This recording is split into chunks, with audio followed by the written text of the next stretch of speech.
All right, welcome back, Prospect Live viewers, to another 2021 MLB Draft interview. In the hot seat today is Texas A&M's Jonathan Childress. Jonathan, welcome to the show. Nice to be here. Thanks for having me. Man, we're excited to have you. Been following you for a few years now since your Perfect Game Showcase circuit. I want to talk about the last 2 years, though. I mean, your freshman year, you go down with the injury. Sophomore year, the season shuts down. Man, what's it been like the last 36 months? Definitely not what I planned on doing when I got to college. Got here and kind of made a name for myself in high school, and then got here and was the Sunday starter as a freshman. And then in our third game of the season, went down with TJ, and that was a little heartbreaking. Had to be out for a year, and then finally I'm getting back last year and threw in a few games, and then COVID happens. Which, I mean, there's nothing anyone could do about it, but it sucks for everybody.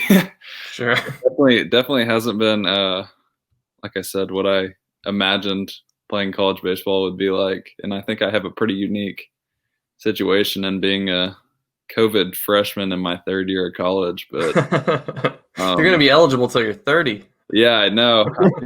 I could get my master's and still be playing baseball at Texas A&M. So. I mean, it's been crazy, but I'm happy for all the things that I've experienced while being here. Sure. Yeah, and I wanted to sort of build on that a little bit, just in terms of, what have you been up to and really been working on, and sort of what's the plan been? It's been, obviously 7-8 months now, and I'm sure there's been a few phases of it, but sort of how have you kept yourself in shape, busy, and you're faced live at bats, that sort of thing? Well, during like all the quarantine and when everything was shut down, I didn't have a whole lot of options, to be completely honest with you. I was still here in College Station because either here or if I went back home to Dallas, there was really nothing I could do. So I was throwing on my, well, not on my own with somebody else, but without a facility, and doing all the stuff I could without a facility. And then we opened back up here in the late summer, like late July, August, and started lifting here again. And then we just got done with doing fall baseball, so we had all the inter-squad scrimmages that a lot of college teams do. And then now we're going into the winter break, and I'll be staying here once again and just lifting and trying to get stronger. Can you talk a little bit about – oh, I'm sorry. Go ahead. No, go ahead. I was done. I was just going to ask talk to us a little bit about the sort of things that a facility provides you, because at home, I'm sure there's means to lift and work out and, throw out in a field. But what do these, state-of-the-art facilities at Texas A&M, for example, kind of afford you? Well, we're lucky enough that we have our own weight room, and we have like cages, and we have all of the resources we could possibly need to be successful as a pitcher and as a hitter. But without that, it was hard because I didn't have like a strength coach coach me through everything. I mean, he could have sent workouts, but like there wasn't a place I could go where I had all the like type of weights that I needed to do the stuff that I needed to do. I didn't have somewhere where I could go and I had all the driveline stuff that I wanted to do. So it was really difficult. I mean, kind of resorted to throwing against the wall of my house with weighted balls and just like push-ups and sit-ups and like old school like Bo Jackson workout. And, yeah, that was about it. It was, I guess I didn't like realize how much we need that type of thing at a like big D1 for us to compete. We need the great facilities and the great coaches that put us through workouts and put us in the best position to be successful. Yeah, it's just that extra edge, obviously, makes a ton of sense. But I don't know. I wouldn't sleep on the push-up workouts, because apparently that's why Randy Arozarena was ripping up the playoffs in MLB. Yeah. That we were told over and over again. So, but I guess, once you were able to get back out, onto the mound and start to, work out, hit the weight room, what sort of stuff, was there anything that jumped? Did you feel like refreshed and sort of rested? I'm sure you were dying to get out there. did you have to ramp back up? I mean, what was that process like? I'm sure that was somewhat difficult. Well, so when I was coming back from TJ, it was we were not even through with like the complete rehab program. So having to go back to like not doing a ton. I mean, doing everything I could, but not doing a ton. It was another buildup when we started going into the fall this year. So the biggest emphasis this fall was like building my stamina and being able to throw past like 4 or 5 innings, because I hadn't thrown more than 65 pitches in 2 years. So that was the biggest thing, and just like kind of feeling my velo and feeling pitches again. And yeah, I mean, that was the biggest thing. And like the team morale when we got back from our season getting cut off, when we finally got to get back here, was really high. Like the entire fall, the highest I've ever seen it, because everybody was just excited to be here and play baseball again. So yeah. Love that. I want to kind of rewind it. You had mentioned that your facilities include, driveline stuff. On a similar note, what sort of tech are you kind of enabling on yourself? I mean, are you getting looks at the Rapsodo? Are you identifying data and inefficiencies and things like that, or is it mostly just one-on-one coaching? So a lot of it here is one-on-one coaching. But we started using Rapsodo last year, and we've started to use it a lot more, and kind of looking at pitch design and figuring out why our pitches do what they do. And that's been a big help. And then other than that, we don't do a whole lot as far as like the tech goes. The good thing about Texas A&M is that you're allowed to be yourself and do what you want to do for the most part, if you're pitching well. And then if you're not pitching well, then you get coaching, and it's a whole nother story. But when you're throwing good, then you get to like free reign to do whatever you want. So I picked up the weighted balls this past summer. Once I got home and stuff started opening back up, I went to a place in Arlington that they use like Rapsodo. They do driveline. They have all the like high tech stuff, and I really like fell in love with all that. So I've taken that back to here and been taking part in all that.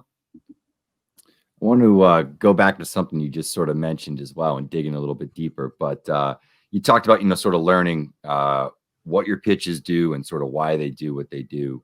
Kind of flatly, what do your pitches do? What are you throwing? Velocities, sort of tell the folks at home that are watching, who Childress is. So my velocity on my fastball since coming back from Tommy John hasn't been what it was back my freshman year, and even before that. I've been like a 90 to 92 guy all fall, which I kind of expected. It's because I'm, like I said, building my stamina again and trying to get back into it. Sure. But yeah, and my 4-seam and my 2-seam have a whole lot of arm side run and a little bit of sink. Not a super high spin rate guy. Pretty average, like 2,400.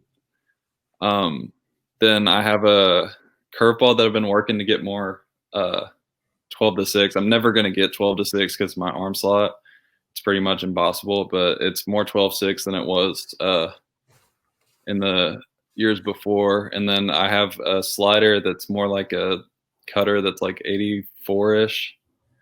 And I add and subtract from that, and when I subtract, it has a little bit more depth. And then I throw a 4-seam changeup. A 4-seam changeup. Yeah. Interesting. You don't hear that every day.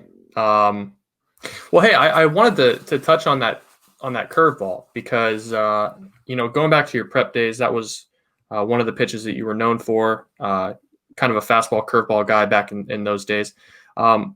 If you have a baseball, can you kind of show us the grip for that curveball and what your thought process is as you throw it? So my curveball, I get on the inside of the horseshoe and put a lot of pressure on my middle finger. Mm-hmm. And then I just kind of think about getting over the top of it and really snapping down. I mean, it was kind of a natural thing, so I can't like 100% walk you through everything I'm thinking of, because I've thrown it the same since I was like, whenever I started pitching. So like it's just like natural feel now. But I I used to get it around it a little bit more, like to the side, and now it's like trying straight over the top. So I can try to get closer to 12.6, like I said. So my off speed are two separate pitches, like two defined. They're not showing the same shape because I had a problem with that in years prior. Mm-hmm. While we're on the subject, you might as well. I know it's a lot harder in like freeze frame, but can you kind of show us how you throw that four seam changeup? Because it almost sounds like you have like a palm ball orientation. Yeah, It's not quite that. It's like this kind of. I don't like. Yeah. There. Nobody throws that anymore. I love that. Actually, Coach Childress showed me it when I got here my freshman year because I didn't really have a changeup. I threw like a circle change, but threw it maybe 8 times in a season in high school. So really been developing that. It's one of my better off-speed pitches, I'd say now. Because once you get to like Division I baseball, the guys, I feel like the best off-speed pitch because it looks like a fastball. It has the exact same spin as my four-seam fastball. It's just slower and it's straight down. So nice, very effective. Kill lift on it, of course. Yeah. So I guess now we're getting into pitches a little bit. What's your plan of attack in terms of like sequencing, whether it's against a righty or a lefty? How are you coming at them in terms of what are you throwing early in counts and what are you using as your sort of go-to put-away pitch? I've always been a guy that's mixed a whole lot. So it really depends on the situation, what I'm throwing. I'm comfortable throwing all 4 pitches in any count. So like a lot of our sequencing is called by our head coach because he has like the scouting report and everything right in front of him. So he calls it. But yeah, like I said, comfortable throwing off speed and early counts. I tend to do that more often with better hitters, like the 3 or 4 in the lineup and for a strike. And then my put away pitch is still like it was in high school, a curveball, just burying it back foot to a right hander and then starting it kind of at the left-hander and letting it work. But I tend to use slider more against left-handers just to get more away break, and then curveball against right-handers start like belt high, and then it ends up in the dirt. Talk to us a little bit about what it was like kind of learning or observing under Asa Lacy for a couple of years. What sort of imprint did he leave on you? That guy's the hardest. I've never seen anything like his work ethic. It's unbelievable, and I'm sure he's carried that on to pro ball. He made it very obvious to everyone that he was going to outwork you any day of the week, whether it was in the weight room, whether it was going through his throwing stuff, whether it was knowing his body and knowing his mechanics, whether it was his diet. He took everything 100%, and like that really left an imprint on all of us young pitchers coming up because it was like that's what it takes to be a first rounder. That's what it takes to get to where everybody wants to be. So yeah, he was a great leader. He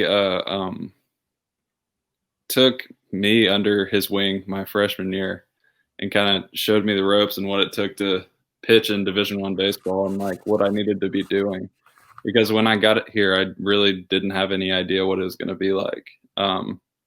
So yeah, just a guy I really looked up to coming up. Him and John Doxakis was here my freshman year as well, and he's with the Rays now. Mm-hmm. And those 2 guys really like set the path for all of us to just know what it takes to make it to the next level.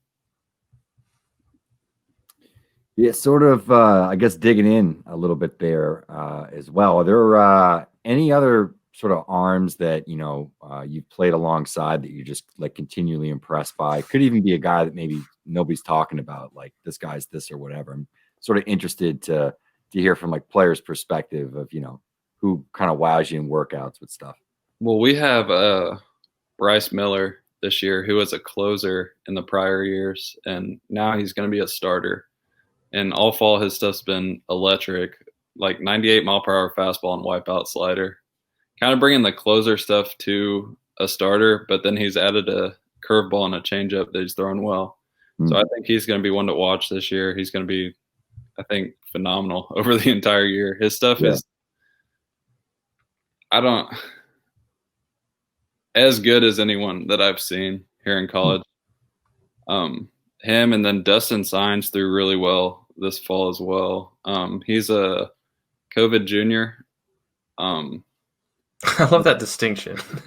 Yeah, everybody says that now. Yeah. I'm a COVID medical redshirt freshman. Is that what the NCAA is going to designate? Like, are they going to, COVID? There's going to be like COVID redshirt, gray shirt seniors that have been there for 7 years. Dude, I don't know. It's all been crazy. I have no idea. It's crazy that football is getting another year back. Or I guess they didn't get last year, but they're getting this year back and playing the whole season. Yeah. That's kind of it's different times, man. It's going to take some getting used to. And then as soon as you get used to it, 5 years from now, it's going to be back to normal. I want to ask you, actually, you mentioned some really good arms at A&M. When you've had the chance to pitch against other competition, is there a bat that, or even on the A&M roster, is there a bat, either internal or external, that's just giving you fits that, is kind of a cut above? Will Frizzell has really showed up this year. He's had knee surgeries the past few years, and he's finally healthy, and he's been, I think he hit like 5 homers this fall, one off of me that went like 700 feet. So your stuff is working. Yeah. I was down in the count, and I threw him a fastball in, and I think the exit velo was like 108, and the ball just disappeared. But yeah, he really showed out this fall. And then back to before I got to college, there was like Tristan Casas was always one that gave me a lot of trouble. He's with Boston now. And then back at A&M, there's Logan Sartori this year, who's he came from a JUCO in Nebraska, I think, and he just a really good bat, like really talented hitter. Never an easy out. So yeah. Tristan Casas is a good answer. Yeah, that dude's good. Yeah. We just I just finished up the Red Sox team board where we write like 40 plus scouting reports, and we did Casas, and like he's unbelievable.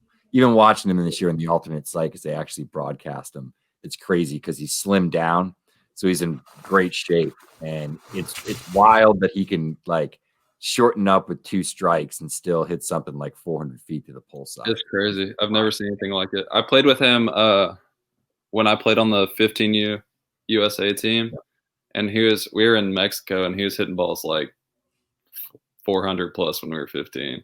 Yeah, it's like it's 7 power, and I don't throw that around like lightly. It's legitimate, like it's just natural, It's just he's a humongous human being, so it comes with it as well.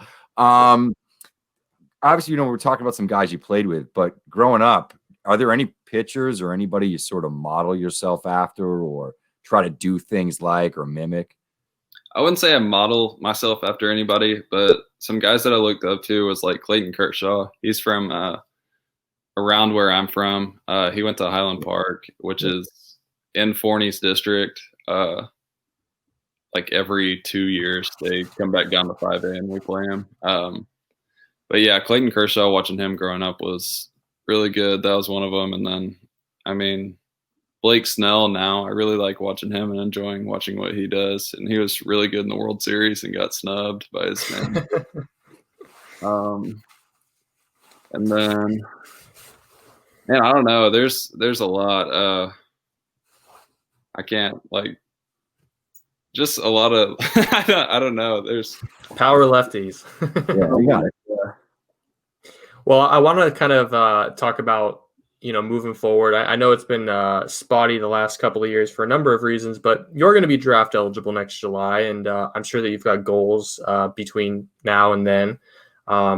Is there anything specifically that you're working on, improving over the next 9 months, or maybe accomplishing before next July? I mean, I want to make it a whole season. Haven't done that yet. I mean, fastball velocity has been the biggest thing that I've been trying to work towards and getting up like tick. And I think once that happens, a lot of other things will take care of themselves. I've always had stuff other than my fastball, and I know that velo's in there. I just gotta kind of unlock it, And so yeah, that's the biggest thing I'm working on. I mean, obviously, I want to be an All-American. I think everybody in college baseball wants to. And then other than that, I want to go to Omaha. We haven't been past a regional since I've been here, and I just want our team to be successful and be able to take that next step. All right, we've already kept him here now for just about 20 minutes, Joe. I don't have any other questions. If you have anything else you want to throw at him, throw it out there. No, I got a hot seat question for him though. All right. Like to kind of mix it up here at the end, and it's a good opportunity for you to make some enemies along the way. Every away ballpark that you've been to, who has the wackest fans? Oh, I haven't. So I have never played in the SEC, but I've heard things. I've heard that Arkansas is really bad to go play at. I've heard their fans are ruthless. I've heard LSU is really tough to go play at because their fans are all maybe a little bit intoxicated once you get there. No. And then, I mean, everywhere in the SEC is crazy. It's like a different league in college baseball, I think. So like, there's not one specific one that's like standing over the others. They're all their own. Like Mississippi State's another one that's unbelievable. They pack that stadium. And then Ole Miss is good too. There's not one that's bad. So, well, you're gonna get that shot this year. It sucks that twice now you've kind of walked right up to the edge. we were actually like about to get on the plane to go to Auburn last year when we were told to stop everything and maybe chill out for a second. And we saw on our TV in our locker room the SEC had canceled the rest of the season. So it was tough. I was close, but maybe we'll get it this year. You'll get it this year, man. You'll get it this year. All right. Well, thank you very much, Jonathan, for joining us here today in this Prospects Live interview. Joe, bringing the hot questions as usual. Appreciate that. Thanks for tuning in, everybody out there. And